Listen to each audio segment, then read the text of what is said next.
Classes में आप सबका हार्दिक स्वागत है। दोस्तों, अपने हिंदी चल रही थी, हिंदी में चल रहा था अपना वर्ण रचना के बारे में आपको पिछले वीडियो में बताया था। तो उसमें चल रहा था अपने वर्ण रचना कितने प्रकार की होती है। वर्ण रचना 3 प्रकार की होती थी। उसमें अपना पहला होता था वायु संवेग के आधार पर, पहला होता था उच्चारण स्थान के आधार पर, दूसरा होता था वायु संवेग के आधार पर और तीसरा होता था तारत्वा के आधार पर। ये 3 भागों में बांटा था अपने वर्ण रचना को। और उसमें पढ़ा था अपने कि उच्चारण स्थान के आधार पर कितने प्रकार में होता है। तो उसमें स्वर वर्ण होता है और व्यंजन वर्ण होता है। तो स्वर वर्ण के बारे में आपको संपूर्ण जानकारी दी गई थी। तो उसमें था स्वर्ण वर्ण कितने प्रकार के होते हैं, 4 प्रकार के होते थे। उसमें होते थे अश्व स्वर, दीर्घ स्वर और संयुक्त स्वर और प्लुत स्वर। और स्वर कितने होते थे, टोटल संख्या कितनी थी स्वरों की, 11 संख्या थी।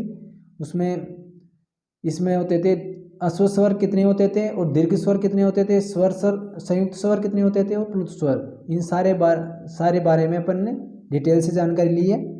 अब आगे पढ़ेंगे अपन व्यंजन वर्ण के बारे में। तो दोस्तों, व्यंजन वर्ण किसको बोलते हैं, जिन वर्णों का स्वतंत्र अस्तित्व नहीं होता है और जो हमेशा स्वर वर्णों की सहायता से ही बोले जाते हैं, उसको क्या बोलेंगे अपन, व्यंजन वर्ण बोलेंगे।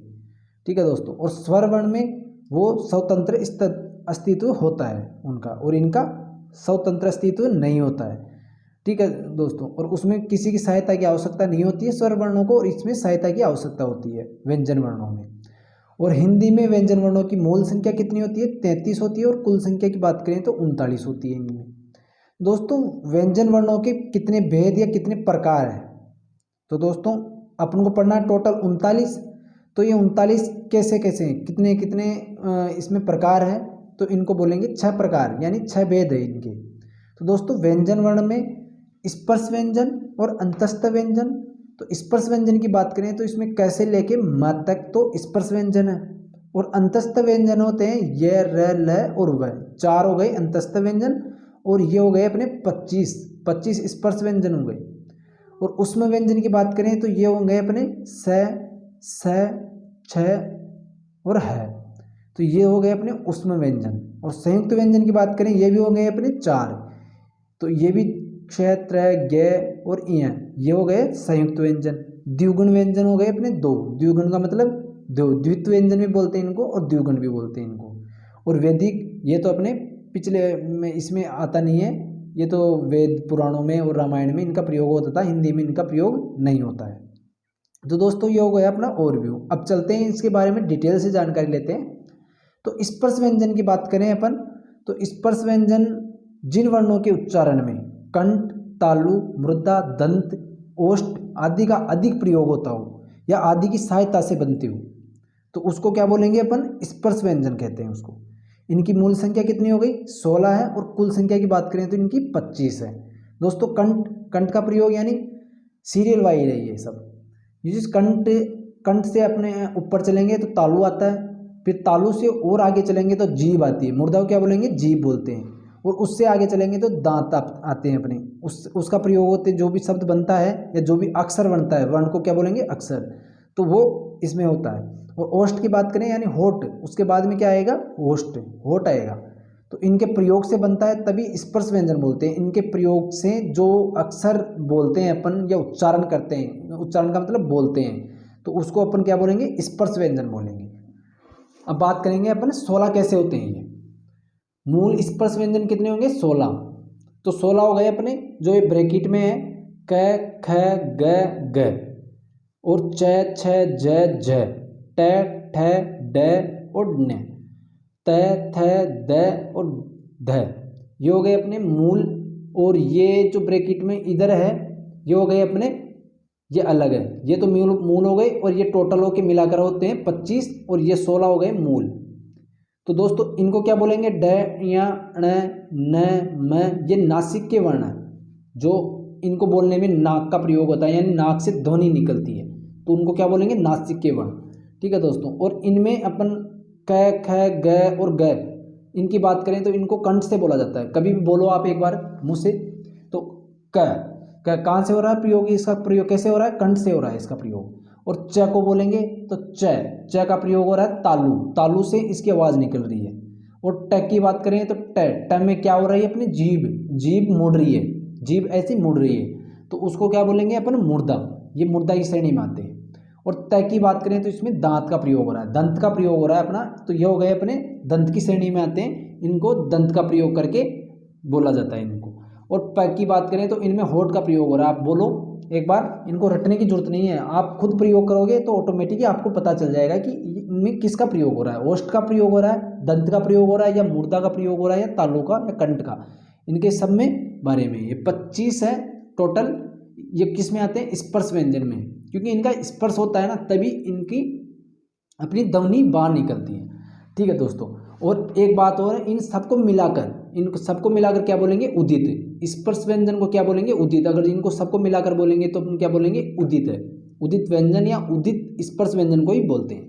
ठीक है दोस्तों, अब आगे चलते हैं। ये तो हो गए अपने 25 के बाद में आगे चलते हैं। पढ़ने कितना है अपने को, टोटल 39 पढ़ना है। 25 तो अपने पढ़ लिया, अब आगे कितने हैं बाकी। आगे चलते हैं अंतस्थ व्यंजन में। अंतस्थ व्यंजन किसको बोलेंगे, जिन व्यंजन वर्णों के उच्चारण में श्वास अंदर की तरफ खींची जाए उसे अंतस्थ व्यंजन कहते हैं। यानी अंतस्थ का मतलब अंदर की ओर, अपनी श्वास जब भी अंदर की ओर, जिन जो भी अक्षर है, वर्णों क्या बोलेंगे, अक्षर बोलेंगे, तब श्वास अंदर की तरफ खींचेंगे तो उसको क्या बोलेंगे, अंतस्थ व्यंजन। इनकी संख्या कितनी होती है, 4 संख्या होती है इनकी। तो 4 25 और 4 कितने हो गए, 29 हो गए अपने। कौन कौन से है ये, र ल व।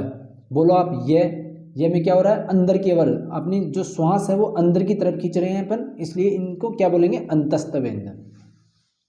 अब आगे चलते हैं। 29 तो हो गए अपने। य और व को क्या बोलेंगे, अर्धस्वर भी बोलते हैं। एक चीज और है इसमें इंपॉर्टेंट है, य और व को क्या बोलेंगे, अर्धस्वर। अर्धस्वर क्यों बोलते हैं इनको, क्योंकि अपन सारी चीज में अ का प्रयोग होता है और इनमें अ का प्रयोग नहीं होता है, इसलिए इनको अर्धस्वर बोलते हैं। आप क लिखोगे, क में अ का प्रयोग हो रहा है तो वो अर्धस्वर नहीं है, वो पूर्ण स्वर है। और ये दो ही ऐसे अक्षर हैं, ऐसे वर्ण है जे अर्धस्वर है, इनको क्या बोलेंगे, अर्धस्वर। अब आगे चलते हैं। 29 तो अपन ने पढ़ लिया। अब आगे चलते हैं उष्ण व्यंजन की तरफ। तो उष्ण व्यंजन किसको बोलेंगे, उष्ण का मतलब क्या होता है, उष्ण का मतलब ही गर्मी होता है। जिन व्यंजन वर्णों के उच्चारण से शरीर में गर्मी पैदा हो जाए उसको क्या बोलेंगे, उष्ण व्यंजन बोलेंगे। इसकी संख्या कितनी हो गई, 4 है। अब 29 4 कितने हो गए, 33 हो गई अपने। 33 तो यहाँ पे हो गई। कौन कौन से हैं ये, स और है, ये हो गए अपने उष्ण व्यंजन। जब भी आप बोलोगे स बोलोगे तो गर्म हवा बाहर की तरफ छोड़ेंगे अपन, उसको उष्ण व्यंजन बोलते हैं। जब भी अपन बोलेंगे स तो वो अपनी हवा, अंदर की हवा बाहर छोड़ रहे हैं, गर्म हवा बाहर छोड़ रहे हैं, तो उसको उष्ण व्यंजन बोलेंगे। अब बात करते हैं, 33 तो अपने हो गए। अब संयुक्त व्यंजन की बात करेंगे। तो संयुक्त व्यंजन वो व्यंजन वर्ण जो व्यंजन वर्णों से मिलकर बनते हैं, यानी 2 से मिलकर बनेंगे, उसको संयुक्त व्यंजन बोलेंगे, इन्हें संयुक्त व्यंजन बोलेंगे। इनकी संख्या कितनी हो गई, 4 हो गई। इनकी संख्या कितनी हो गई, 4। तो 33 तो यहाँ पे पढ़ लिया अपन ने, और 4 ये हो गई, तो टोटल कितने हो गई, 37 हो गई। पढ़ना कितना है अपन को, 39। बच्चे कितने अपने, 2। तो क्षय 2 अक्षरों से मिलकर बनता है ये, और त्रय, ये ग और रे, ये सब अक्षरों से मिलकर बनते हैं, इसलिए इनका संयुक्त व्यंजन की श्रेणी में आते हैं। अब बात करेंगे अपन द्विगुण व्यंजन की। अब कौन से व्यंजन की बात करेंगे, द्विगुण व्यंजन की या द्वित व्यंजन की।